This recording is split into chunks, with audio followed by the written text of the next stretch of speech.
Hello guys, Sir Paul TV is back. For today's video is a day in my life last New Year. We celebrate our New Year's Eve sa Florida Blanca kasama yung family sa side ni wifey. Pagkagising ko nga sobrang busy na nila for the preparation para sa New Year's Eve. At kahit late upload na nga ang video natin, sana panoorin nyo pa rin hanggang dulo. Anyway, nag-breakfast na nga muna kami ng hotdogs and eggs. Alam naman natin na tuwing umaga, ito yung isa sa pinakamasarap na kinakain. Basta wag lang araw-araw. Dahil nga naisip ko sa araw na to, continue na yung vlogging natin.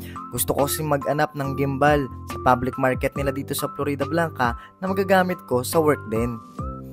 At dahil nga madalang lang kaming magpasyal dito, nakaka-excite talaga paandarin yung motor nila.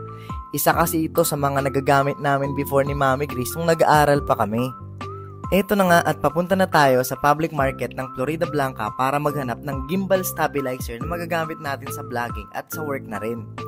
At bibili nga rin pala kami dito ng sangkap na magagamit namin mamaya para sa New Year's Eve.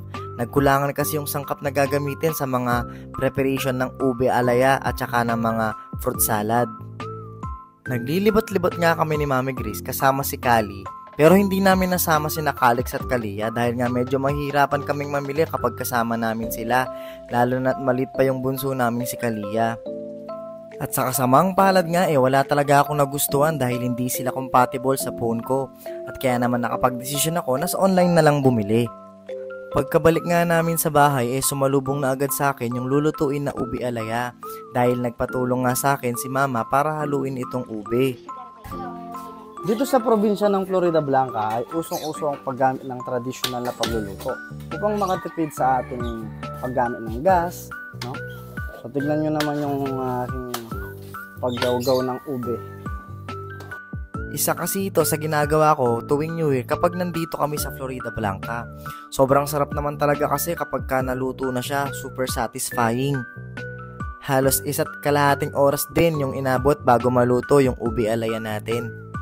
After nga nito nag-jogging muna ako.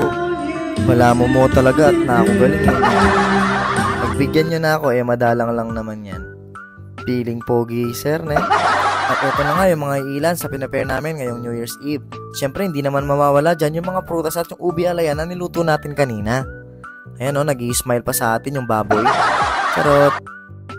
At sa sobrang inip ko nga kakaintay sa gabi, pinuntan ko muna yung mga bata para kunin si Kalia. Nakita ko nga siya dito sinusulon niya yung dodo na hindi naman sa kanya kaya kinuha ko na muna. Abekos, nakadusing kanini nga na ako ngayon pero hanggang mga niya malaguyo. Siyempre kanino magmamana siyempre sa atin. Maya-maya nga pinrepare ko na yung prosperity bowl namin. Isa kasi itong Chinese culture feng shui kung saan nag-a-attract ka daw ng positive energy and abundant blessings sa paparating na taon. But remember guys, God blesses us not because of what you have done, but because of who He is. Ganon kasi si Lord Ganon niya tayo binibless kung ano yung tiwala na binibigay natin sa Kanya. Mapalapit na nga ang pagpasok ng 2024 kaya naman nag-umpisa na ang salo-salo ng pamilya. Nakompleto din yung mga foods na pinapare namin para sa taon na to. At dahil New Year nga, mawawala ba naman dito yung mga lusis? Super nag-enjoy nga yung mga bata kasi first time nila na humawak ng ganito. Pero syempre kailangan ng patnubay ng magulang sa paggamit ng mga ganitong fireworks. At dahil medyo nagkakaedad na rin yung mga dalawang bata, makikita mo sa mga bakas ng mukha nila yung saya. Kaya naman talagang sinulit nila yung paggamit ng mga fireworks. Bilang isang magulang nagiging masaya talaga tayo pag nakikita nating masaya yung mga bata. At syempre, kapag nakikita natin yung mga bakas ng ngiti na yan, nawawala yung mga pagod natin sa buhay. Oh. Happy New Year! Ready? Okay. 1, 2, 3. Happy New Year from Agustin family! Kinaumagahan nga nag-almusal muna kami syempre dahil ngayong araw din kami aalis pauwi ng San Fernando.